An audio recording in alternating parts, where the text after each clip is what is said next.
After living in another country for 8 years, I returned home to surprise my daughter. But instead of hugs, I saw my daughter on her knees washing the floor in torn clothes, while my son-in-law and his friends laughed. "This is my cheap servant." Then I decided to give them another surprise, one that would change their lives forever. Before we continue, please subscribe to the channel and let us know where you are listening in the comments. The streets of Lakewood looked smaller than I remembered. 8 years had passed since I'd driven through this neighborhood, back when the trees were younger and the house at the end of Maple Drive still belonged only to my daughter. I'd sold 3 auto repair shops in Calgary to buy her that place. Every dollar I'd saved over 30 years, handed over with pride. She'd cried when I gave her the keys. 24 years old then, fresh out of college, talking about the garden she'd plant and the porch she'd refinish. The rental car smelled like artificial pine. I'd landed at Denver that morning, picked up the sedan, and spent 45 minutes rehearsing what I'd say when I surprised her. "Happy birthday, baby girl. Thought I'd see you in person this year. Maybe we could talk about why you look so tired on our last video call." I turned onto Maple Drive. The house sat 3 lots down, a modest 2-story with blue shutters I'd helped her paint one summer. Except the shutters weren't blue anymore, or maybe they were, under the dirt and peeling chips. I slowed the car. The lawn had gone wild, brown patches spreading like disease. A crack split the front window. The rose bushes Celeste had loved lay tangled and dying against the foundation. Something cold settled in my chest. I parked at the curb and sat there, hands on the wheel. This wasn't the house I remembered. This wasn't the life she'd described in our monthly calls. "Everything's great, Dad. Just busy with work. Leo's wonderful. We're thinking about renovating the kitchen." The front door stood slightly ajar. I grabbed my suitcase from the trunk and walked up the path, stepping over newspapers yellowed by weather. The porch boards sagged under my weight. Through the gap in the door, I heard voices. Male, laughing about something on television. Football commentary mixed with the clink of bottles. I pushed the door open slowly. It didn't creak. The hinges were well oiled, like someone came and went often, casually, without announcing themselves. The entryway opened into a hallway. Family photos on the wall, except they were crooked, one frame cracked. The air smelled stale, like windows hadn't been opened in weeks. I set my suitcase down carefully and listened. The voices came from the living room to my left, but something else caught my attention. A rhythmic scrubbing sound from deeper in the hall. I moved forward. My shoes were quiet on the hardwood. Then I saw her. Celeste was on her knees in the middle of the hallway, bent over a bucket of soapy water, scrubbing at the floor with both hands.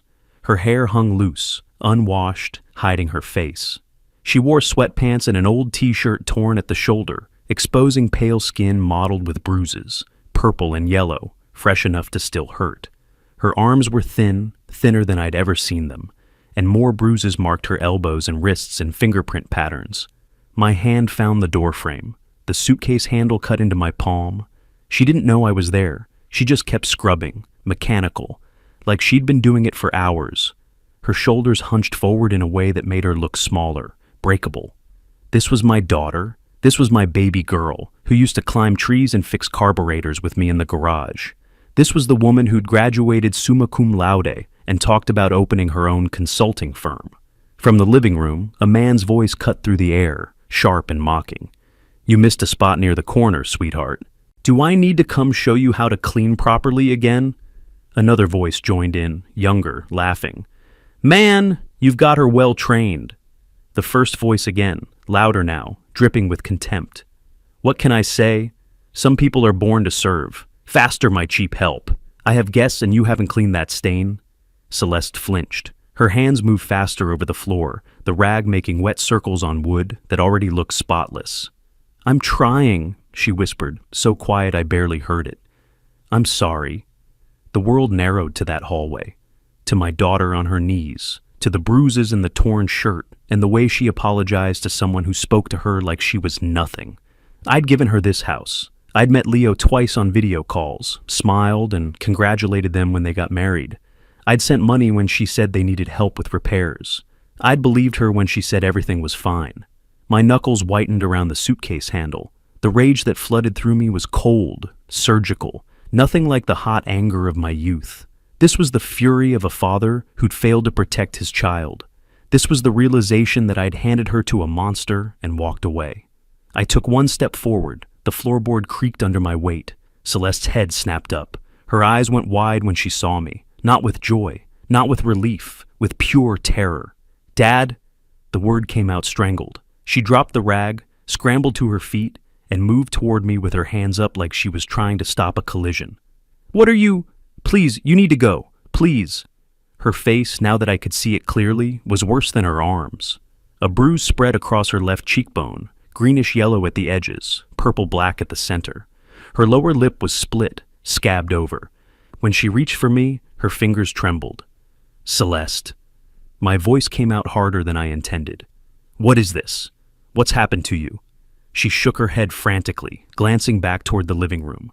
"You can't be here. You need to leave right now. I'll call you later. I'll explain. Just please." "Who the hell are you?" I looked past my daughter.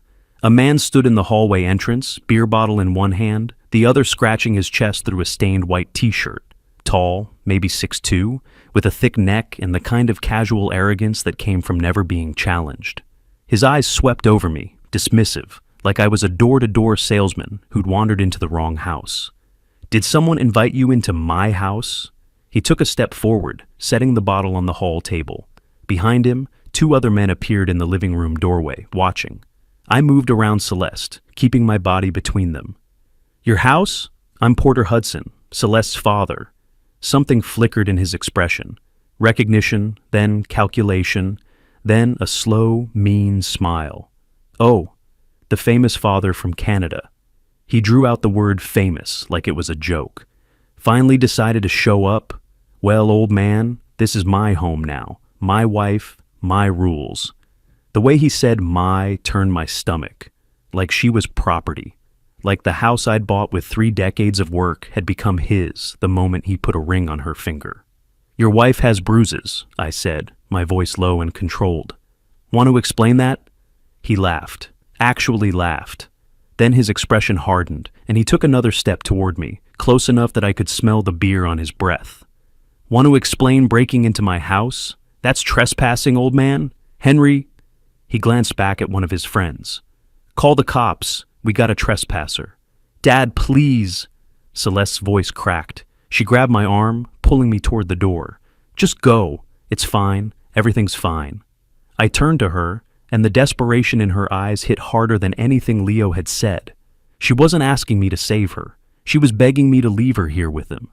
"Fine." I couldn't keep the disbelief out of my voice. "Look at yourself." Leo moved fast for a big man. His hand clamped around my upper arm, and he shoved me hard toward the front door. I was 64 years old, and he was in his 30s, and the force of it sent me stumbling backward. I caught myself against the doorframe. "She said leave," Leo growled, his face inches from mine now.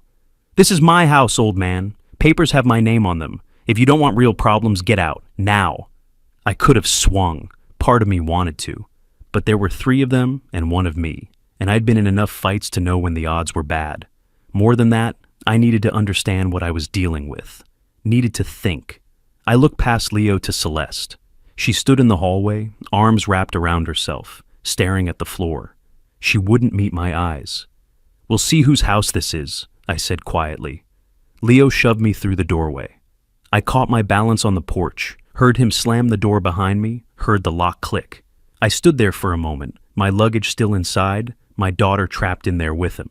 Then I walked to the rental car and got in. My hands shook as I started the engine. Not from fear, from rage so pure it made my vision blur at the edges. I pulled away from the curb slowly, watching the house in the rearview mirror. Leo appeared in the front window, arms crossed, watching me leave like he'd won something. "The papers have my name on them." That sentence echoed in my head as I drove to the end of the block and turned the corner. I pulled over, killed the engine, and sat there gripping the steering wheel until my knuckles ached. I'd bought that house. Every nail, every shingle, every inch of that property came from my money, my work, my sacrifice. And somehow, in 2 years of marriage, he'd gotten his name on the deed. He'd turned my gift to my daughter into a weapon to control her. The bruises weren't accidents. The way she'd flinched when he raised his voice. The way she'd begged me to leave instead of asking me for help. This had been going on for a while, long enough that she'd stopped fighting, long enough that she believed she deserved it, or that no one could save her, or that trying to escape would only make things worse. My phone was in my pocket. I could call the police, report domestic violence. But Celeste had looked at me with those terrified eyes and told me everything was fine. She'd defend him. I knew she would. And he'd make sure I never got close to her again. I needed proof. I needed leverage. I needed to understand exactly what I was up against before I moved. I pulled away from the curb and drove. No destination in mind, just movement to keep the rage from consuming me whole. The afternoon sun cast long shadows across the streets. Somewhere in that house, my daughter was probably being punished for my visit. Somewhere in there, Leo was reminding her who was in charge. I wasn't going back to Canada, not yet. Not until I'd taken back everything he'd stolen. I drove into downtown Denver as the sun dropped behind the mountains, painting the sky in shades of copper and ash. The Hampton Inn sat on a busy corner, the kind of place business people stayed when traveling on a budget. I checked in, took the key card from a clerk who barely looked at me, and rode the elevator to the 4th floor. Room 412 was generic, beige walls, industrial carpet, a queen bed with a burgundy comforter that had seen 1,000 guests. I dropped my suitcase on the luggage rack and sat on the edge of the mattress, staring at the painting of abstract mountains bolted to the wall. My phone buzzed. A text from an unknown number. "Dad, it's me. Don't come back. Please don't make this worse." I read it 3 times before setting the phone face down on the nightstand. She'd gotten my number from our video call history. She was reaching out to push me away. I opened my laptop instead and typed "Property Law Attorney Denver" into the search bar. The screen filled with names, firms, professional headshots of people in expensive suits promising results. I clicked through several, reading reviews, checking credentials, until I found Bernice Cole and Associates. 15 years of property litigation experience. Former prosecutor. The reviews mentioned words like relentless and thorough. I sent an email at 8:30 that night. Need urgent consultation regarding property fraud and gift deed violation. Will pay standard rates. Please respond ASAP. While I waited, I pulled out a small notebook I'd bought at a gas station on the drive over. I wrote down everything I could remember about the original transaction 10 years ago. The gift deed, the closing appointment at the title company, the clause the agent had mentioned in passing, something about residential use only, family occupancy. I searched through my email archives, typing Celeste House Deed into the search bar. 3 screens of results. I scrolled until I found it. A PDF attachment from March 2015. Subject line, "Your daughter's new home. Congratulations." I downloaded it, printed it at the hotel's business center down the hall, the machine humming and clicking in the empty room at 9 o'clock at night. When the pages slid into the tray, I read them under the fluorescent lights. There it was halfway down page 2. Property to be used solely as primary family residence. Commercial use, rental, or use as business collateral prohibited without grantor consent. I'd forgotten about that clause. The title agent had added it as protection, standard procedure for gift deeds to prevent tax complications. At the time, it had seemed like paperwork formality. Now, it was leverage. My phone chimed. An email from Bernice Cole's office. "Ms. Cole can see you tomorrow at 9 a.m. Please bring all relevant documentation." The next morning, I took the elevator to the 23rd floor of a glass tower 3 blocks from my hotel. Bernice Cole's office had floor-to-ceiling windows overlooking the city, leather chairs, and a mahogany desk that probably cost more than my first car. She was in her 40s, dark hair pulled back, wearing a charcoal suit that fit like it had been tailored specifically for her. "Mr. Hudson." She shook my hand with a grip that meant business. "Tell me what we're dealing with." I slid the deed across her desk. She put on reading glasses and scanned it, her expression shifting from neutral interest to something sharper. "Your son-in-law's name isn't on the original deed," she said. "He got added later, 2 years ago, after they married. Did you consent to that?" "I didn't know about it until yesterday." She set the document down and folded her hands. "Mr. Hudson, this is actually stronger than most cases I see. If your son-in-law used this house as collateral for business loans, he violated the gift deed terms. We can challenge his ownership. How long will this take? Depends on how cooperative he is. If he fights it, could be months. And my retainer is $5,000. My hourly rate is $350. I pulled out my checkbook. I'll write you a check now. How do we start? First, we need proof he's using the house commercially. Business loans, company registration, anything showing that address used for his construction company. I spent the next 2 weeks becoming invisible. I drove to the county recorder's office and requested property records for the Lakewood address. The clerk, a tired woman in her 50s, pulled up the file and let me photograph the relevant pages with my phone. I found liens, transfers, amendments, and there, dated 18 months ago, a recorded lien from Rocky Mountain Equipment Finance, $75,000. Debtor, Leo Spencer, Spencer Construction, SLC. Collateral, residential property at the Lakewood address. I photographed construction sites where trucks bearing the Spencer Construction logo sat idle in the mud. I drove past the Lakewood house at different times, never stopping, just observing. One afternoon, I saw a company truck in the driveway, and through my telephoto lens, borrowed from a pawn shop for $40, I captured business documents spread across the dashboard. The letterhead showed the Lakewood address. I called Bernice from a coffee shop in Lakewood, watching the house from 2 blocks away. I found it, I said. County records show a lien on the property, $75,000 to Rocky Mountain Equipment Finance. The loan application lists it as collateral for Spencer Construction. Her satisfaction carried through the phone. That's what we needed. I'll draft a formal demand letter. 3 days later, I sat in her office again. She slid an envelope across the polished desk. "This goes certified mail today," she said. "He'll have it by tomorrow." Then we wait. I picked it up. The weight of it felt right, substantial. The first move. Bernice called me 3 days later while I was pouring coffee in the hotel room, the morning news playing on mute in the background. "He signed for the letter yesterday afternoon," she said without preamble. "Now we're on the clock. 30 days for him to comply, or we file the motion in court." I set the coffee pot down carefully. "What are the chances he actually removes the lien?" "Low. He'd need to refinance or pay off the loan outright. Given what we found about his company's debts, neither is likely." After we hung up, I sat at the small desk and imagined Leo opening that envelope, seeing the law firm letterhead, reading the demand. I hoped it ruined his breakfast. At the Lakewood house, it did worse than that. I didn't witness this part, but I pieced it together later from what Celeste told me, from public records, from the pattern of what came next.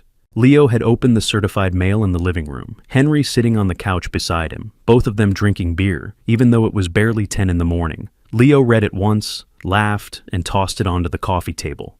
"Your father's pathetic," he'd said to Celeste, who was washing dishes in the kitchen. "He thinks he can threaten me? This is my house. I've put work into this place. He abandoned you for 8 years, and now he wants to play hero?" Celeste had dried her hands on a dish towel, voice quiet. "Maybe you should talk to a lawyer." "I have a lawyer." Leo had waved the letter dismissively. "This is nothing, just an old man having a tantrum." But 2 hours later, Leo sat in Tom Brewster's office, a cramped room above a sandwich shop in Aurora, nothing like Bernice's downtown tower. Tom was 50-something, with a comb-over and coffee-stained ties, the kind of attorney who handled small business contracts and traffic tickets. Tom read the letter twice, his expression souring. "Leo, this isn't nothing," he'd said. "If the original deed had conditions and you violated them, they might have a case. When did you put the house up as collateral?" 2 years ago. I needed equipment. The house is in both our names. I had every right. Did your wife know you were using it as collateral?" Leo had gone silent. Then, "What does that matter?" Tom had leaned back in his chair, which squeaked. "It matters because it establishes intent. Look, you need to either comply with this demand or prepare for a fight, and fights are expensive." Over the next 10 days, Leo tried to comply. He walked into Mountain States Credit Union, wearing his best button-down shirt, freshly shaved, projecting the confidence of a successful contractor. He sat across from Patricia Sanchez, a loan officer with kind eyes and 15 years of experience spotting bad risks. He slid his refinance application across her desk. She reviewed it, her expression shifting from professional neutrality to something apologetic. "I'm sorry, Mr. Spencer," she said. "With your current debt load and recent missed payments, we can't approve a refinance of this size." Leo leaned forward. "But I have collateral. The house is worth $450,000. The issue isn't collateral, it's your ability to repay. Your company shows negative cash flow for the last 2 quarters. He tried 2 more banks, then a credit union, then a predatory lender who offered him 15% interest on a loan he couldn't afford even if they approved it, which they didn't. Spencer Construction was drowning in debt, $180,000 spread across equipment loans, unpaid supplier invoices, and 3 maxed-out business credit cards. Leo had been juggling payments for 6 months, robbing Peter to pay Paul, keeping the whole operation afloat through sheer stubbornness and increasingly creative accounting. The demand letter had pulled the rug out from under him. 2 weeks after receiving it, late on a Thursday night, my phone rang. Unknown number. I almost didn't answer. "Dad?" Celeste's voice was barely a whisper. I heard running water in the background, a faucet turned on high. "Celeste?" I sat up in bed, heart accelerating. "Are you okay? Please." Her voice cracked. "Just stop this. He's breaking things. He's screaming. Please." "Celeste, I'm doing this for you. You can't see it now, but—" "No, you don't understand." A crash in the background. Leo's voice, muffled but angry. "Who are you talking to? I have to go." The line went dead. I called back immediately. It went straight to voicemail. I stood at the hotel window, pressing my forehead against the cold glass, watching the lights of Denver spread out below me like a circuit board. Somewhere out there, in that house I'd bought with every dollar I'd saved, my daughter was terrified. Because of me, because of what I was doing. But if I stopped now, she'd be trapped forever. I pulled up Bernice's number. It was past midnight, but I texted anyway. "We move forward. File the motion as soon as the 30 days are up. No delays." The response came within seconds. "Understood." I set the phone down on the windowsill and looked out at the city. My reflection stared back at me from the dark glass. A 64-year-old man who'd once thought buying his daughter a house would keep her safe. Across town, in that house I'd paid for with 30 years of labor, my daughter was afraid. But soon, she wouldn't have to be. Soon, Leo Spencer would learn what it meant to take something from someone who knew how to take it back. Bernice's office phone buzzed while we were reviewing the deed reversal motion. She glanced at the screen and her expression shifted. Not alarm exactly, but the tight focus of someone recognizing a problem. "What is it?" I asked. She turned the phone toward me. "Your son-in-law just filed for a restraining order." I read the notification twice. Leo Spencer versus Porter Hudson. Petition for restraining order. Allegations, harassment, threats, unwelcome intrusion into family home. "He's trying to box you out," Bernice said, setting the phone down. "Smart move, actually. If he gets this order, you can't come near the house while we're litigating the deed." "Can he win?" "Depends on what evidence he presents. Did you threaten him in any way during your confrontation?" I thought back to that moment at the door. I told him we'd see whose house it was, that's all. "That's vague enough. We'll fight it." She pulled up her calendar. "Hearing set for late April, 3 weeks. Until then, stay away from the property." I spent those 3 weeks preparing. If Leo wanted to play defense, I'd keep attacking from different angles. The Jefferson County Assessor's Office occupied a bland government building off Highway 6. I parked in the public lot and spent 2 hours at a computer terminal in the records room, scrolling through property tax databases. The information was all there for anyone willing to look. Payment history, assessment values, liens. The Lakewood house had $8,500 in delinquent property taxes, 2 years' worth. Leo hadn't paid a cent since taking ownership. I wrote an anonymous letter that evening at my hotel, simple and factual. Property at address has unpaid taxes totaling $8,500. Owner, Leo Spencer. Tax ID, number. I mailed it from a post office in Aurora the next morning. Then I turned my attention to Leo's business debts. Public records showed Spencer Construction LLC, with liens from multiple creditors. I made a list, looked up contact information, and started making calls. Jim Hendricks owned Denver Building Supply, a warehouse operation in Commerce City. He met me in his cluttered office, surrounded by catalogs and invoices stacked on metal shelving. "I understand Leo Spencer owes you $85,000, I said. Jim leaned back in his chair, which creaked.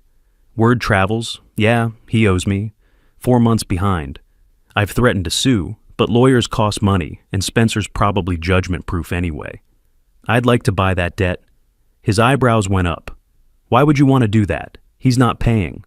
"I have my reasons. I'll give you $60,000 cash. That's 70 cents on the dollar, today. Jim studied me, calculation happening behind his eyes. You know he'll probably still default. That's my problem, not yours. Do we have a deal? He thought about it for maybe 30 seconds. Then he pulled out a file. Let me get the paperwork. I made the same offer to Randy Cooper at Mountain Equipment Rentals. $55,000 in debt, I paid $35. By the end of the week, I owned $140,000 of Leo Spencer's obligations. The restraining order hearing happened on a gray Tuesday morning. The courtroom was small, just a dozen seats in the gallery. Leo sat with Tom Brewster at one table, both of them in wrinkled suits that had seen better days. Bernice and I took the other table. Judge Sarah Matthews presided, a stern woman in her 50s with reading glasses on a chain around her neck. She reviewed the petition while we waited. Mr. Brewster, she said finally, your client alleges harassment and threats. Present your evidence. Tom stood, adjusting his tie. Your Honor, Mr. Hudson appeared uninvited at my client's home, made threatening statements, and has since initiated a frivolous lawsuit designed to harass my client and his wife. The judge looked at me over her glasses. Mr. Hudson, is it true you entered their home without invitation? I stood. Yes, Your Honor, to surprise my daughter on her birthday. I found her injured and afraid. Bernice rose smoothly beside me.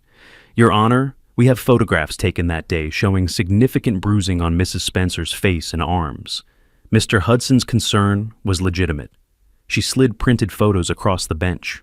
I'd taken them on my phone that first day, barely thinking about it, just documentation of what I'd seen. Now they became evidence. Judge Matthews examined them, her expression hardening. These are concerning. Mr. Brewster, does your client have an explanation for these injuries? Tom fumbled with his papers. My client states his wife is clumsy, had a fall. I'm denying the restraining order. Judge Matthews cut him off. Insufficient evidence of harassment or threats. However, she looked at both sides. Both parties will conduct themselves through proper legal channels. No direct contact. All communication through attorneys. Understood? We both acknowledged. Leo's face had gone pale. We walked down the courthouse steps into the April sunlight. Bernice stopped at the bottom, pulling on her sunglasses. So what now? She asked. I pulled the debt assignment papers from my briefcase. Now I'm his creditor, and it's time to collect. Her smile was quick and sharp. I'll draft the demand letter. I nodded, tucking the papers away. Across town, Leo had no idea what was coming, but he would, soon enough. Bernice called me a week later, satisfaction in her voice. The debt collection letter was delivered this morning, certified mail, signed for, at his office. I was sitting at the hotel room desk, coffee going cold beside my laptop. How long before he responds? If he's smart, immediately. If he's desperate, he'll try to negotiate. Either way, we gave him 30 days. He doesn't have $140,000. I know, Bernice said. That's the point. She called again 2 days later. He reached out, wants to negotiate a payment plan.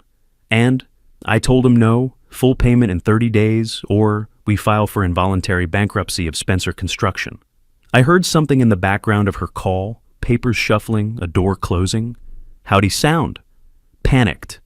Over the following weeks, I kept watching. Not from close range, the judge's warning had been clear, but I had other ways of gathering information, public records, business databases, and Bernice had contacts in the construction industry who heard things.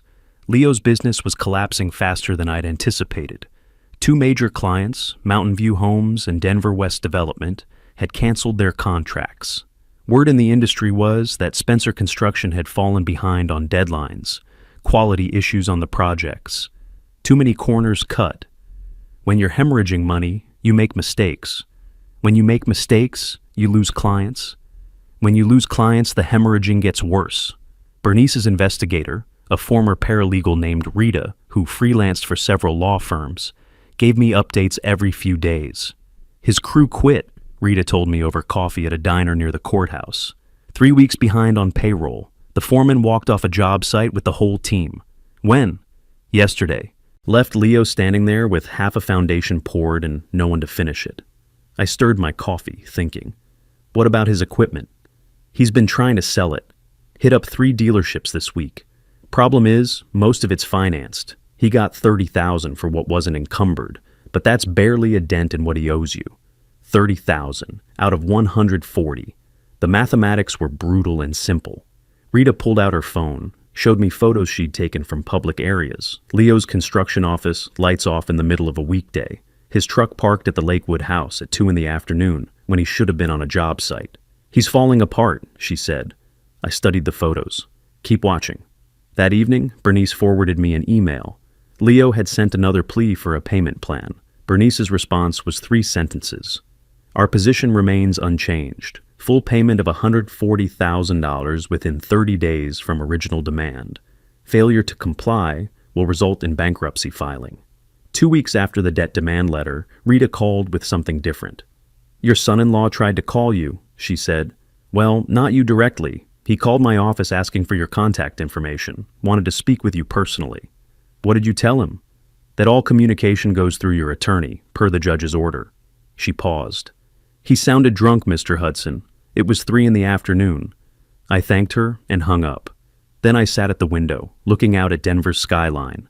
Somewhere out there, Leo Spencer was unraveling, his business dying, his debts crushing him, his options narrowing to nothing. Part of me, a small part I wasn't proud of, felt satisfaction. This was what happened when you hurt someone I loved. This was the price. But another part, the part that remembered Celeste's terrified whisper on that late-night phone call, felt only urgency. I needed to break him completely before he broke her worse. Rita sent me one final piece of intelligence near the end of April. She'd been parked near the Lakewood house, at a respectful distance, nothing that violated the judge's order, and had photographed Leo and Henry leaving together around 10 p.m., both of them stumbling slightly. They'd gone to a bar 3 blocks away, some dive called the Dusty Boot. He was there until closing, Rita reported. 2 a.m. Henry drove him home. Leo could barely walk. The next morning, she went back and talked to the bartender, bought him a beer, asked casual questions. The bartender remembered them, hard not to. Leo had been loud, bitter, going on about someone destroying his business. He kept saying someone bought his debts, the bartender had told Rita. Kept talking about some old man who was taking everything from him. His friend kept telling him to calm down, but he just got louder. I read Rita's report twice. Leo understood what I was doing. He saw the pattern, the systematic dismantling. He knew I was coming for everything he had. Good. Let him see it coming. On the last day of April, exactly 30 days after the debt demand letter, Leo made one final attempt. He called Bernice's office and offered the $30,000 from his equipment sales, plus a promissory note for the remaining $110,000 payable over 5 years. Bernice didn't even consult me.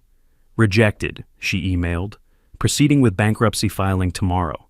I walked to the window of my hotel room, looking toward the mountains in the distance. The peaks still held snow, white against the blue sky.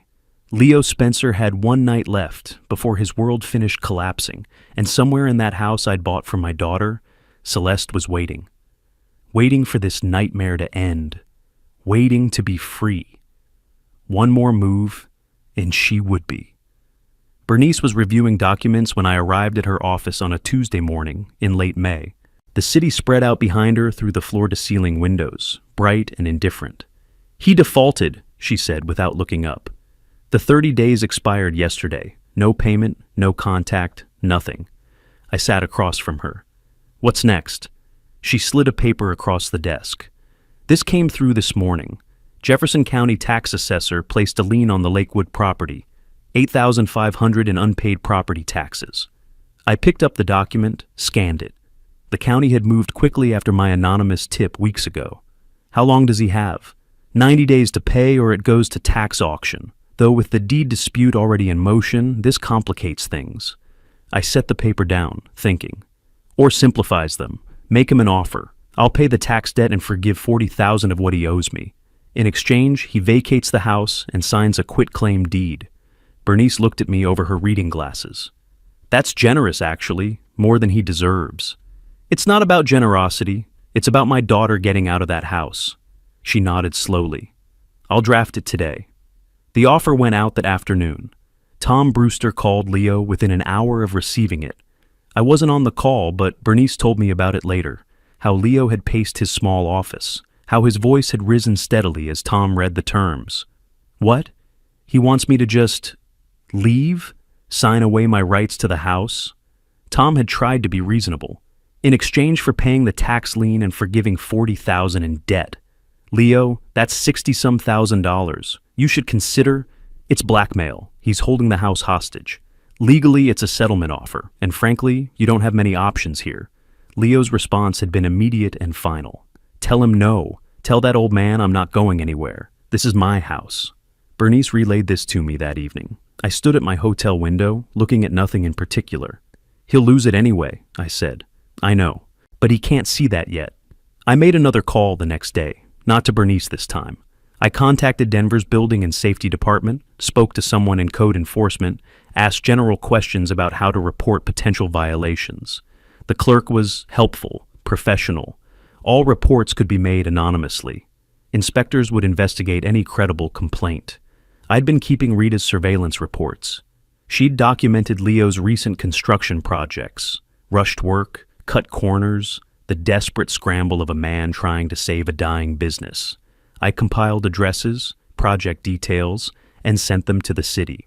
3 days later, Luis Rodriguez from Building and Safety showed up at one of Leo's job sites in Aurora. Leo was there, trying to coordinate the few workers he had left. Rodriguez wore a hard hat and carried a clipboard, his department camera hanging from a strap around his neck. "Mr. Spencer?" Rodriguez had walked the foundation, photographed the electrical panel, checked permit records on his tablet. "These footings aren't to code. Where's your inspection sign-off for the foundation pour?"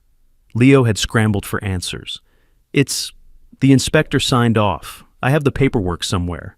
I don't see any record of it. And this electrical panel, who did this work? This isn't up to code either. Look, I can fix whatever needs fixing. I'm issuing a stop work order. You'll need to hire a licensed electrician, get the footings inspected and potentially redone, and reapply for permits. There's also a $15,000 fine for unpermitted work. Rodriguez visited 2 more job sites over the next week. Each time, he found violations. Each time, he placed red stop work stickers on gates and doors. Each time, he added fines to Leo's mounting debts. Rita sent me photos. Leo sitting in his truck outside a stopped project, staring straight ahead. Leo on his phone, probably listening to angry clients. Leo retrieving a crumpled paper from a trash can, the settlement offer he'd rejected.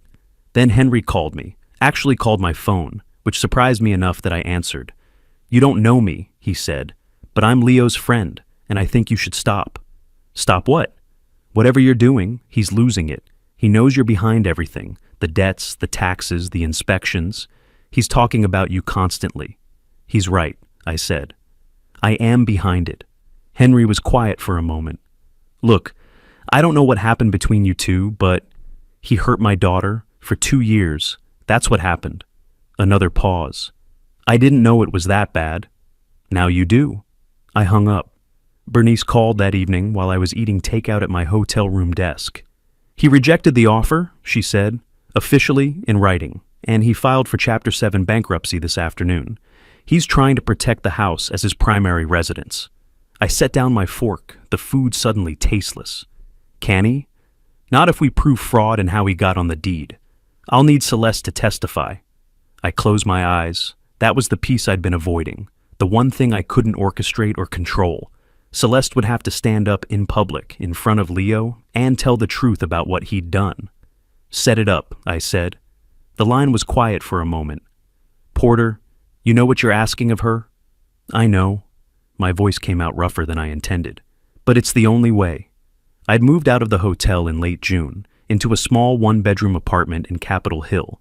Nothing fancy, furnished by the previous tenant, a worn couch, and a kitchen table with 3 chairs. But it had a window that let in morning light, and it cost less than the hotel. I was conserving resources now. This fight had already cost me more than money. The hearing was set for July 15th. Bernice called me 2 weeks before to tell me Celeste had agreed to testify. "How did she sound?" I asked. "Scared, but ready." Bernice paused. "Porter, if she breaks down on the stand, she won't. You can't know that. She's my daughter, I know." The morning of the hearing, I woke before dawn, made coffee I didn't drink, changed shirts twice, arrived at the courthouse 40 minutes early, and sat on a bench in the hallway, watching people pass, lawyers with briefcases, families with worried faces, a man in an orange jumpsuit shuffling between guards. Then I saw Celeste. She walked down the hallway with Bernice, wearing a simple gray dress I didn't recognize. She'd lost weight since February. Her face was drawn, shadows under her eyes. But she was walking upright, shoulders back, and when she saw me, she met my gaze without flinching. I stood, wanted to pull her into my arms, hold her like I used to when she was small, but she was fragile still, and we were in public, and I didn't know if she'd welcome it. "You don't have to do this," I said when she reached me. "We can find another way." Her voice was quiet but steady.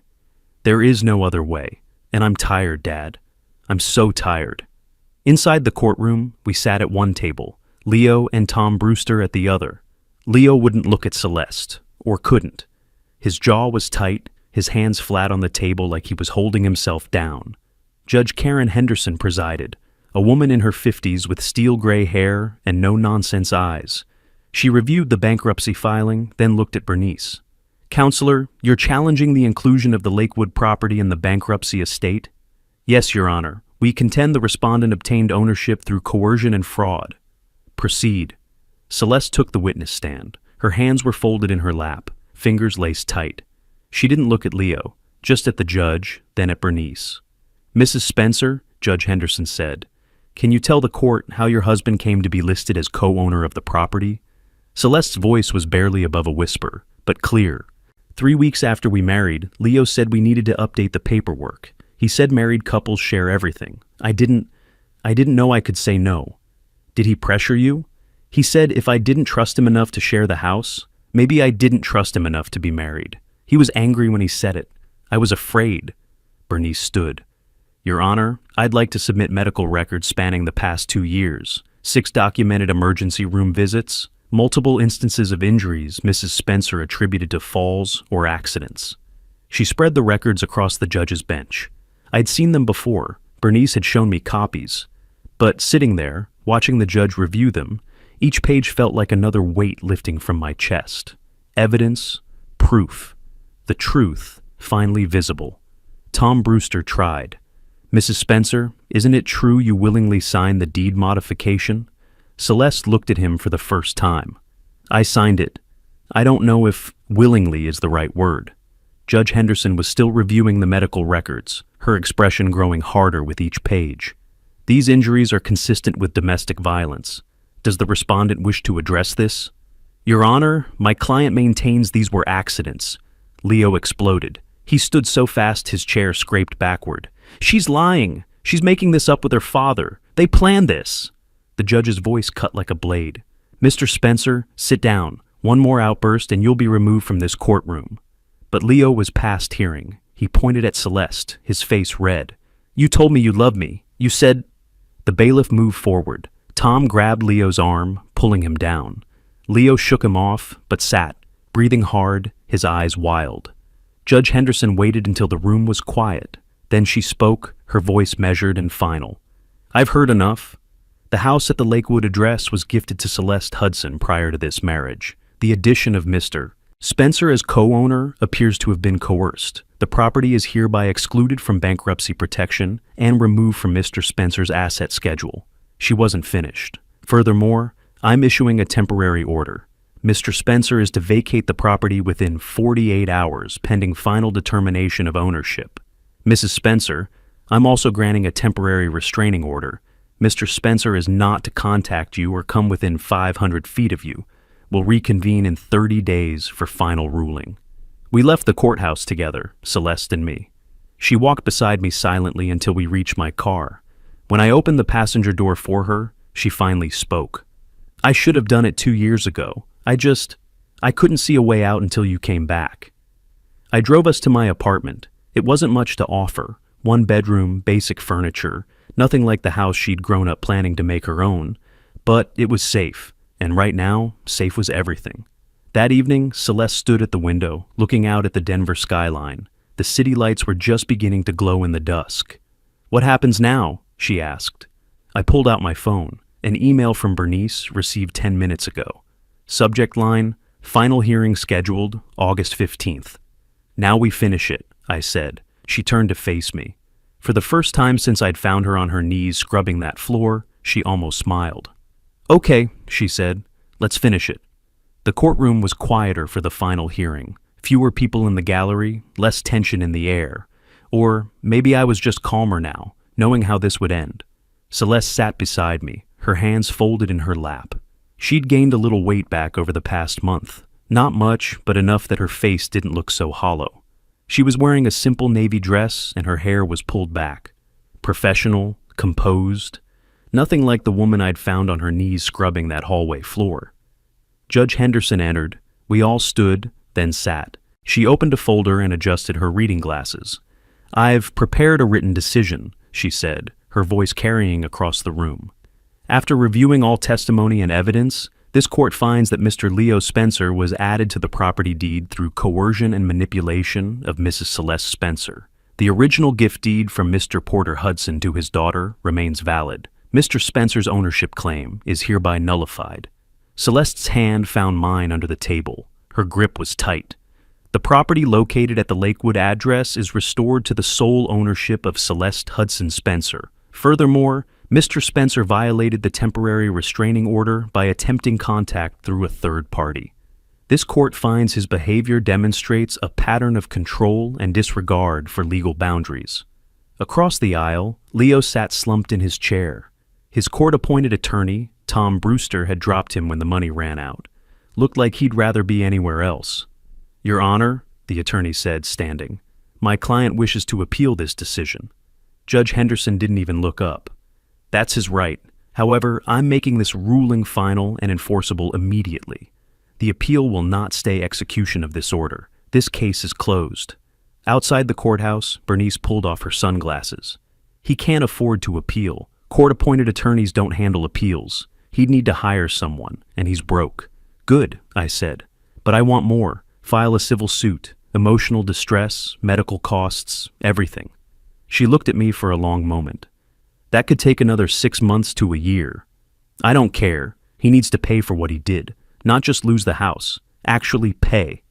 The Jefferson County Administration Building was less impressive than the courthouse. Beige concrete, fluorescent lighting, clerks behind bulletproof glass. I slid the cashier's check across the counter. $8,500. The clerk processed the payment, her fingers clicking across her keyboard. "That's $8,500. Let me print your receipt. The lien will be released within 5 business days." "Make sure it's recorded properly," I said. "I want no complications." "Yes, sir. This closes the matter. Property taxes are current." I folded the receipt into my wallet. One more piece cleared away. At Bernice's office later that week, Celeste signed the new deed. Just her name on the line, no one else's. "It feels strange," she said, pen hovering. "Signing my own name, just mine." Bernice smiled, not her usual sharp professional smile, but something gentler. "This is how it was supposed to be 10 years ago. Now it's right." Celeste drove herself to therapy twice a week. I'd offered to take her, but she'd declined. "I need to do some things on my own," she'd said. So I respected that, though I made sure she had my number, that she knew I was available. After one session, she came to my apartment. I made coffee and we sat at my small kitchen table. "How was it?" I asked. She looked tired. "Hard." She asked me to talk about everything, but I think I need to. "You don't have to tell me anything. Just know I'm here." "I know, Dad." Her voice was soft. "Thank you." The civil suit moved through the courts more slowly than the property case. Bernice kept me updated, filings, responses, motions. Leo's court-appointed attorney tried to fight it, but had no real ammunition. The medical records spoke for themselves. In October, the judgment came through. $25,000, $500 a month for 5 years. "Will he pay?" I asked Bernice on the phone. "He'll have to. The court will make sure of it. He's working construction day labor now. They'll take it right from his checks." Spencer Construction officially dissolved. I saw the paperwork when Bernice forwarded it to me. Leo had filed the dissolution himself, checked boxes on state forms, ended what had once been his identity. Henry told someone who told Rita, who told me that Leo was living in his spare room, sleeping on a futon, doing demolition work for $12 an hour. The information felt distant, unimportant, like hearing about someone you'd gone to high school with but barely remembered. In late August, Bernice handed Celeste the keys to the house. New keys, we'd had the locks changed as soon as the judge signed the order. Celeste held them in her palm, staring at them like they might disappear. "When do you want to go back?" I asked. She took a breath. "Tomorrow, but I don't want to go alone." "I'll be with you," I said. She looked up at me. "Will you help me make it different? Paint the walls, change things? I don't want it to look like it did when he was there," I finished. She nodded. "We'll make it yours again," I promised. "Completely yours." The house smelled stale when we opened the door. 5 weeks of being empty, windows closed, air conditioning off. Celeste stood in the entryway, not moving, just looking. "It's okay," I said quietly. "It's just a house now. He's not here." She nodded and stepped inside. We started with paint. Celeste chose the colors: warm cream for the living room, soft blue for the bedroom, pale yellow for the kitchen. We taped off trim, spread drop cloths, opened windows to let air move through. "The cream or the light blue?" she asked, holding samples against the living room wall. "It's your house, your choice." She studied them both. "The blue then. He always said blue was too soft." "Then it's perfect." We painted for 3 days, rolled over the dark gray Leo had chosen, covered it with light and warmth. Celeste worked steadily, methodically, and I could see her shoulders relax as each wall transformed. "I have a job interview tomorrow," she said while we were painting the kitchen. Casual, like she was mentioning the weather. "Accounting firm downtown. Bernice's friend recommended me." "That's great. You majored in accounting, didn't you?" 10 years ago." She moved her roller up and down in even strokes. "Leo said I didn't need to work, that he'd take care of everything." A pause. "I should have known then." "You know now. That's what matters." The furniture went next. I hauled the old couch out to the curb, Leo's choice, stained and sagging. When I came back inside, Celeste was sitting on the floor where it used to be, looking at the empty space. "You all right?" I asked. "Yeah." She stood up, brushing off her jeans. "Just noticing how much bigger the room looks without it." We bought new furniture together. Nothing expensive, just clean and simple. A cream-colored couch, a small dining table, a bed frame for Celeste's room that she picked out herself, running her hand along the wood before nodding. "This one." The interview was on a Thursday.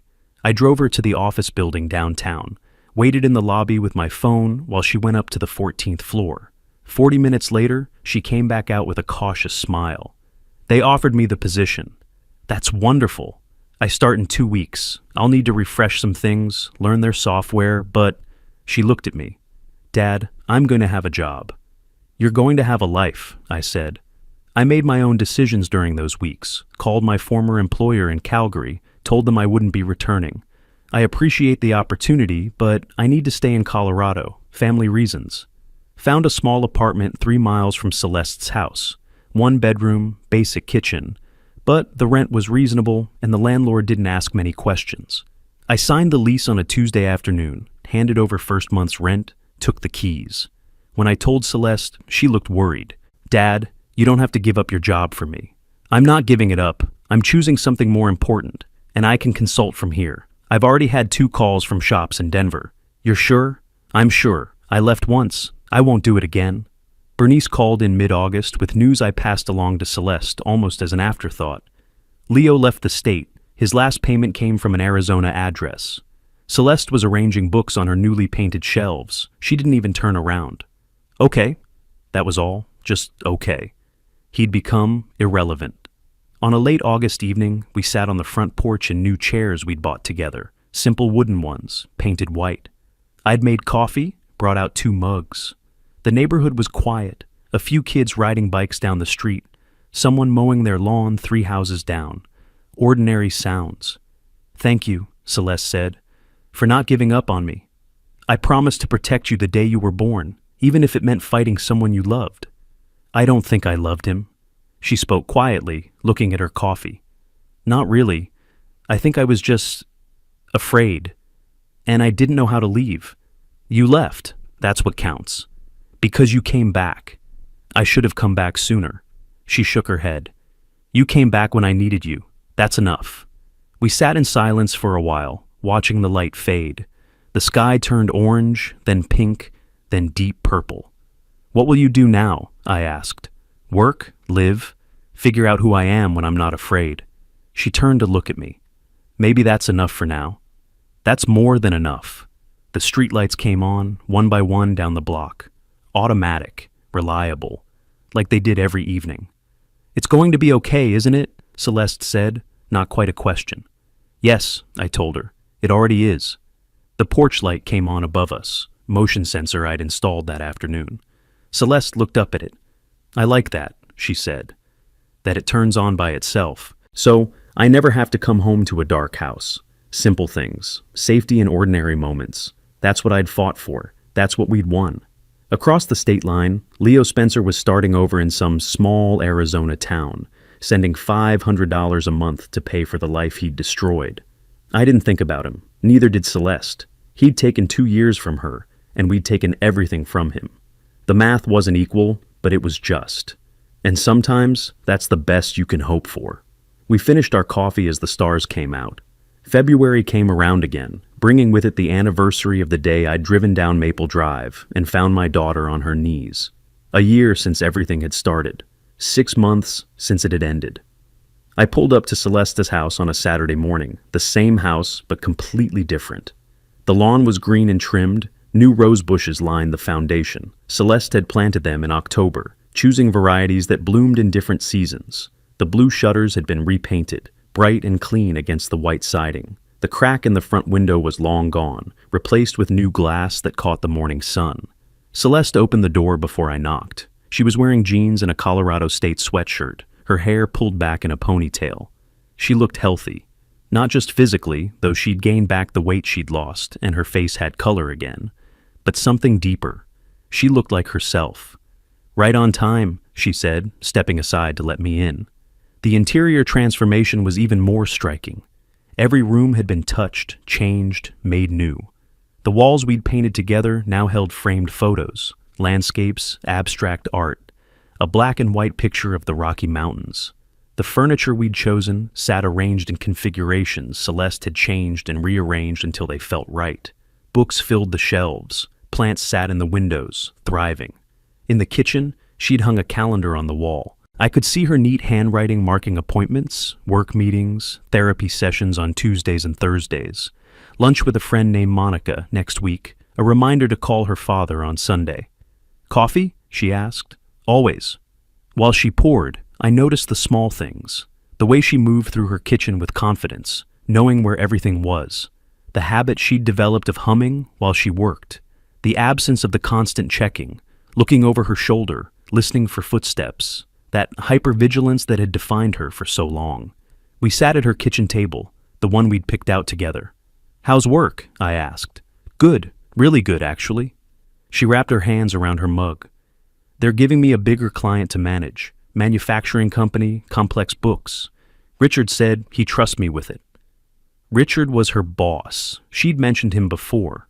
A deliberate, methodical man who appreciated thorough work and clear communication. The kind of boss who gave feedback and space to grow. That's excellent. I'm nervous, she admitted, but the good kind of nervous, the kind that means I care about doing it well. You will, she smiled. Dr. Chen says I'm making real progress. We're working on boundaries now, learning to recognize when people are being controlling versus just having preferences. It's harder than it sounds. Dr. Chen was her therapist, the woman she'd been seeing twice a week for 6 months. Celeste had mentioned her often, always with a kind of tired respect, like someone describing a tough but fair teacher. Are you sleeping better? I asked. Most nights. I still have bad dreams sometimes, but not as often. She took a sip of coffee. Last month I dreamed about the house being on fire. I woke up panicking, checking all the rooms. But then I realized it wasn't real. I was safe, and I went back to sleep. That's progress. Dr. Chen said the same thing. That recognizing the difference between past trauma and present reality is a big step. We talked about other things. My consulting work. I'd picked up 3 regular clients, shops that needed help with efficiency and management. Celeste's friend Monica, whom she'd met through a book club she'd joined, the garden Celeste was planning for spring, the vegetables she wanted to try growing. I got something in the mail yesterday, she said after a pause. From Arizona. I set down my mug. The payment? Yeah, $500 right on time. He's never missed one. She looked at me. Does that bother you, that he's actually paying? I considered the question. No, it means the system is working. He can't just forget what he did and move on. Every month he has to remember. I don't think about him much anymore, Celeste said. Sometimes I wonder if that makes me cold, like I should hate him more, or think about him constantly or something. It makes you healthy. He doesn't deserve space in your head. She nodded slowly. Dr. Chen says the opposite of love isn't hate, it's indifference. And I think I've gotten there. He's just someone who used to be in my life, someone who hurt me. But he's not in my life now. That's exactly right. Later, we drove to the hardware store. Celeste wanted to look at paint colors for the bathroom, the last room in the house she hadn't redone. We wandered the aisles, looking at samples, discussing the merits of seafoam, green versus pale aqua. What do you think? She asked, holding up 2 chips. Your house, your choice. She laughed. You always say that. Because it's always true. In the checkout line, I saw her notice a man arguing with his wife. Sharp words, a dismissive gesture. Celeste tensed slightly, her shoulders drawing up. But then she took a breath, deliberately relaxed, and looked away, choosing not to engage with someone else's toxicity, protecting her peace. Small victories. That's what recovery looked like. We loaded the paint into her car. She'd bought a used sedan in November, independence on 4 wheels. I followed her back to her house, helped her carry the supplies inside. You want to stay for lunch? She asked. I'm making soup. I'd like that. While she cooked, I assembled the new bathroom cabinet she'd ordered. Simple work, following instructions, using my hands. It was meditative, satisfying in its straightforwardness. No complexity, no hidden motives. Just screws and wood and the right tools for the job. Over lunch, Celeste told me about a date she'd gone on last week. A man named David she'd met through Monica. Coffee at a downtown cafe. Conversation about books and hiking trails and bad movies they had both loved as kids. Are you seeing him again? I asked. Maybe. He asked, and I said I'd think about it. She stirred her soup. Dr. Chen says I need to be careful not to rush into anything, to take time to really know someone before I trust them. But she also said I can't be afraid forever. There's a balance. Yeah, I'm trying to find it. She looked up at me. It's strange, you know, learning how to date in my 30s. I feel like I'm doing everything backwards. You're doing everything at the right time, your time. After lunch, I helped her start painting the bathroom. We worked in comfortable silence, the kind that comes from knowing each other well enough that words aren't always necessary. The seafoam green covered the old beige, transforming the small space into something brighter. When I left that evening, Celeste walked me to the door. The porch light was already on, motion sensor working perfectly. Same time next week? She asked. Same time. She hugged me, quick and tight. Thank you, Dad, for everything. You don't have to thank me. I know, but I want to. I drove back to my apartment as the sun set, painting the sky in shades of orange and purple. The city stretched out around me, full of people living their lives, fighting their battles, finding their way through. Somewhere in Arizona, Leo Spencer was probably finishing his shift at whatever construction site employed him now. He'd go home to whatever small apartment he could afford, write a check for $500, mail it to the address his court paperwork specified. 4.5 more years of that. Monthly reminders of what he'd lost. I didn't hate him anymore. Didn't think about him except in moments like this. And even then, only peripherally. He was a problem I'd solved, a threat I'd neutralized. The emotional energy I'd spent on destroying him had been rechanneled into building something better. Celeste had her house back, her life back, herself back. That was the point of everything. Not revenge for its own sake, but justice that created space for healing. Not tearing down for the satisfaction of destruction, but clearing ground so something new could grow. At my apartment, I made dinner, checked my email, read for a while before bed. An ordinary evening. Unremarkable in every way, except that it represented something I'd fought for. The right for my daughter to have ordinary evenings too. Safe, simple, boring, in the best possible way. My phone buzzed, a text from Celeste. Bathroom's done, looks amazing. Thank you for your help today. I typed back, anytime, proud of you. Her response came quickly. Proud of us both. I set the phone down and looked out my window at the Denver skyline, lights flickering on as darkness fell. Thousands of windows, thousands of lives, thousands of stories playing out behind glass and walls. This had been mine, a father who came back, a daughter who found her strength, a man who learned that sometimes love means fighting, and fighting means being strategic, patient, ruthless when necessary. I'd spent 8 years in Calgary building someone else's business, while my daughter suffered in a house I'd bought her as a gift. That failure would always be with me, a scar I'd carry, but I'd come back. I'd fought. I'd won. Not perfectly, not without cost, but enough. Celeste was healing. She was working. She was learning to trust herself again, to make choices, to build the life she wanted rather than the one someone else demanded. That was justice. That was enough. If you liked this story, please like this video, subscribe to the channel, and share your impressions of this story in the comments. To listen to the next story, click on the box on the left. Thank you for watching.